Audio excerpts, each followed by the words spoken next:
Coming up on Open for Business, we celebrate young authors and their successes.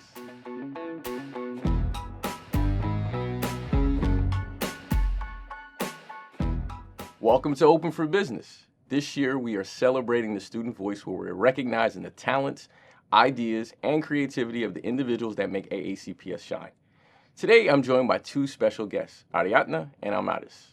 Ariatna is an award-winning author and student at Severn Elementary School whose very first book, The Mean Flower, has already gained national recognition. And with her is Almaris Alonso, the founder of Thoughts and Wonder LLC, which helped bring Ariatna's story to life. Welcome to the show, and thank you for being here today. Let's start with you introducing yourself. So, Ariatna, I'll let you go first. My name's Ariatna-Claudio, and I live in Severn, and my school is Severn Elementary, and yeah. And my name is Almaris, Alonso-Claudio. I am Ariadna's mom. I am a scientist, an author, and I also work with Thought and Wonder, helping Ariadna publishing her books. So, I was intrigued by this story because you started really young. And I thought that's so cool because you've published your first book at 5, right? And when I was 5, I don't know what I was doing, but it probably wasn't publishing a book. So, like, what led you to do that? Because I think that's something really special. Because kids write things, but you wrote something that was worthy of being in the world. So, what was your motivation to do that? My motivation was my kindergarten teacher. She was the one who taught me the meaning of the word empathy, and that just empowered me to start my book. And also my mom, when she was with the editors, because at the time she was making a book for kids to feel not really bored, because at that time it was COVID, so we weren't able to leave or do that much stuff. So And I think that's really cool because, you could have looked at her story like any other parent looks at a 5-year-old story and says, this is really cool, it's cute, I appreciate the creativity. But what was your motivation to say, you know what, I think this is something that should be out there? So, as she mentioned, it was the pandemic, and I wanted to write a story just for the sake of having a book published and online. And I was asking Ariadna, how is this illustration looks? And she was literally giving me the information like it's funny or not, and I was providing the comments to the illustrators. And at that time, she told me, I want to have a story. That day, she learned the word empathy from Miss Harris at Severn Elementary School. And this is virtual kindergarten. And that night, she told me, bring the journal. I want to tell you a story. And when I listened to her, I knew it was something special. And I was like, let me find illustrators. So I showed her a bunch of illustrators, and she decided QBN Studios, which is a team from Connecticut. And when she started meeting with them and creating those characters, I knew it was something special in there. And she met every week with them. They edited every picture that they were submitting to her at 5. And that's how we moved forward to have, at that time, 2 books published, because the idea originally was to have a book just because it was the pandemic and we cannot get things inside the house. And then that's when the idea flourished, and I knew it was something special. And so I'm curious about the book because I think knowing the story is an interesting thing. Now, we're not going to get you to give the story, but I think the thing that stood out to me the most are the characters. You created the characters and you created the details. Tell me about the main character, like what she looks like, or, well, I'll let you determine what it looks like, and how did you come up with the idea for what it should look like? So the main character, her name is Daisy, and she's like the flower that's she doesn't want others to be she's not really the nicest, but she has a little bit of some Some problems because she's kind of a little bit mean, and that's kind of bad towards the other flowers. She has white little petals, but with since the main part of her face it's yellow, so it blends in with the white. And then she has a little pink crown, and yeah. And so, yeah, and when I saw the crown, I thought it was very interesting. Does she wear the crown because she believes she's like the queen or the princess or something? And you know, I think that's important because and you know, you're obviously older than 5 now. That probably meant something significant to you, right? So like, what did like something like that, or why a crown for her? Why do you think you picked that? I think it was because since I was 5, I really liked princesses and unicorns and stuff like that. So I thought since the main character was so important, that she deserved some characteristics that were like really like empowered and powerful to her. And that's good. So talking about power, so you found success in this book, right? So you wrote this book, and this book won an award, and that's pretty cool because you're a young lady, and you won an award for writing a book. How so what award did you win, and how did that feel? I won the Skipping Stones Award. It's a bilingual, it's like a magazine, but for like young writers. And then they like put your book out there, and then they put it in the magazine for other people to see. So then it can like help your book. That's good. And so I can't even imagine as a parent where your daughter wrote a book and it's published and it appeals to people and then it wins an award. What was that process like? What was the idea? Because I'm guessing it was submitted. So what was the idea behind that? When I saw the magazine Skipping Stone and I noticed we can submit the story, for me it was a surprise. But more surprising was that when we uploaded the book on Amazon, the reviews were always 5. And people were calling me because the kids couldn't stop reading it. And that's when I knew, okay, this is something special. I noticed that it's not putting a book to just win awards. It's just putting a story that meant something and that other kids can be related to. With that, you mentioned the other kids. And so I think this is super important to understand because you did something at 5 years old that most 5 year olds are not doing. And so what was the connection that you had? Because obviously after COVID, you're back around other kids. And so you're back in school. I'm sure it felt natural. Oh, no, you were in kindergarten, so it might have felt like a brand new experience.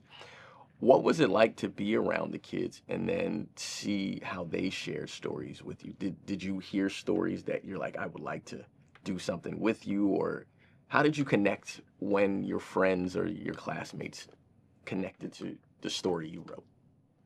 Well, mainly with my classmates. Since I was really young, I would normally play with them around like recess and lunch, and we would talk a lot. We would talk about like we would share like things that would happen since we just came back from COVID, and see how we're all doing because it's been a long time. And yeah.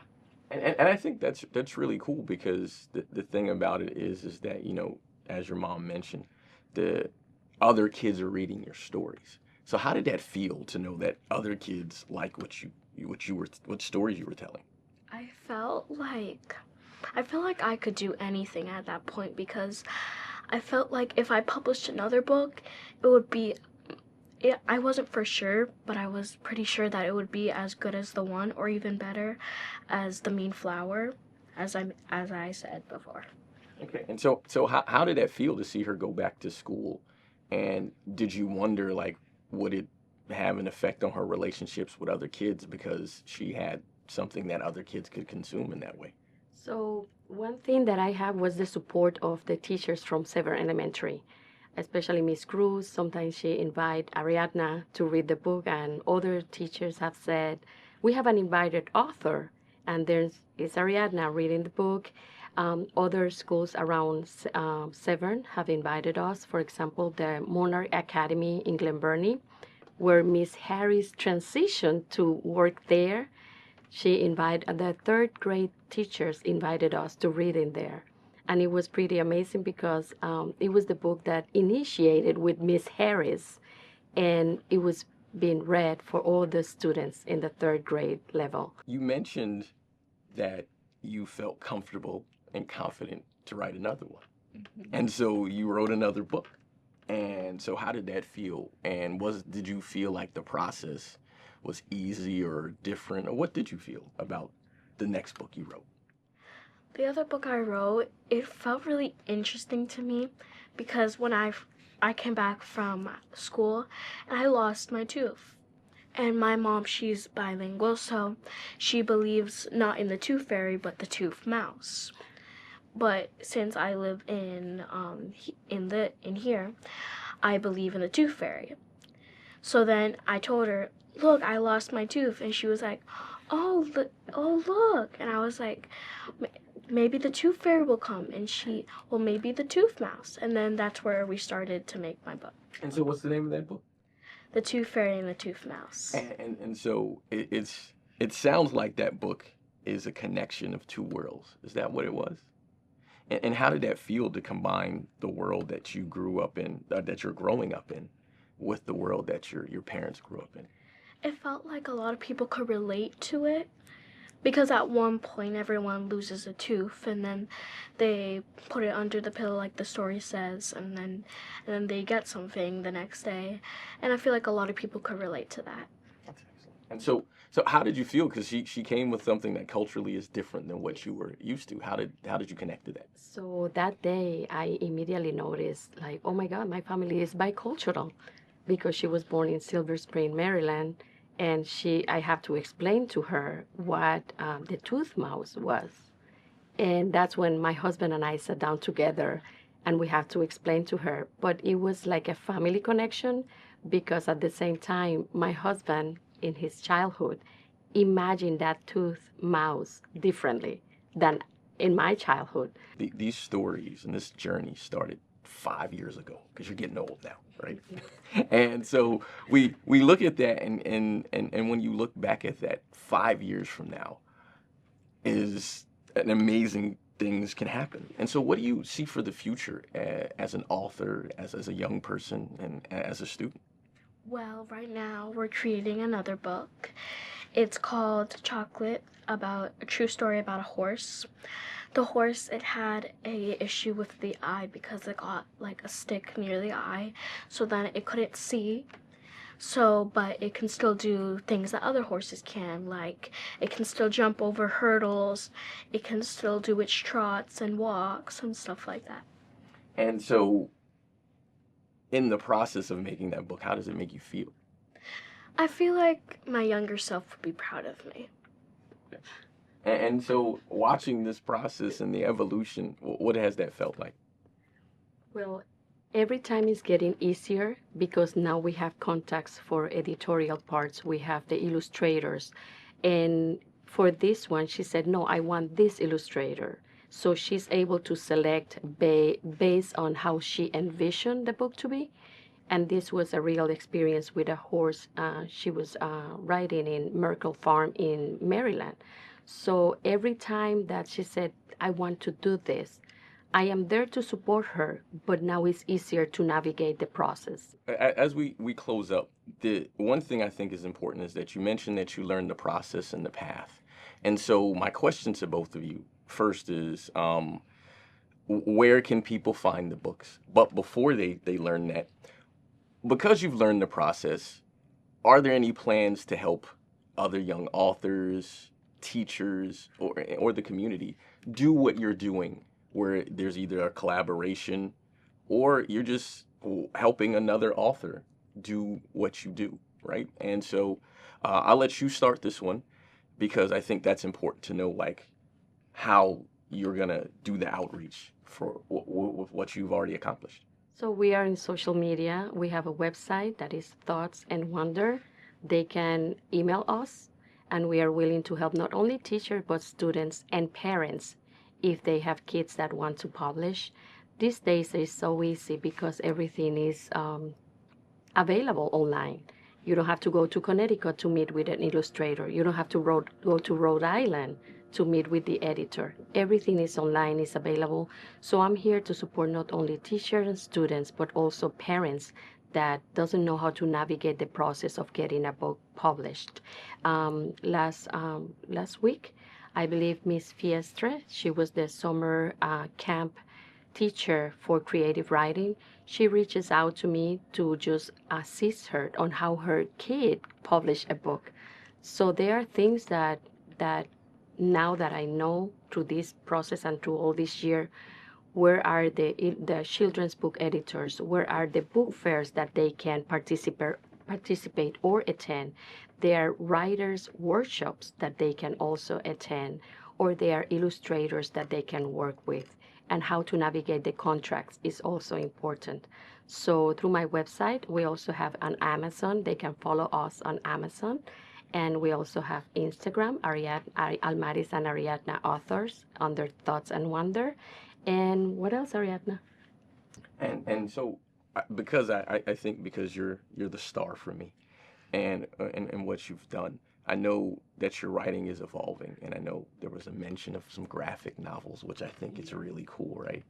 And so I'm gonna give you a second to think about this, but if you were going to talk to another young author who may have not started yet, but has the desire, what do you think are one or two things you could tell them, something short, to say, hey, you can do this?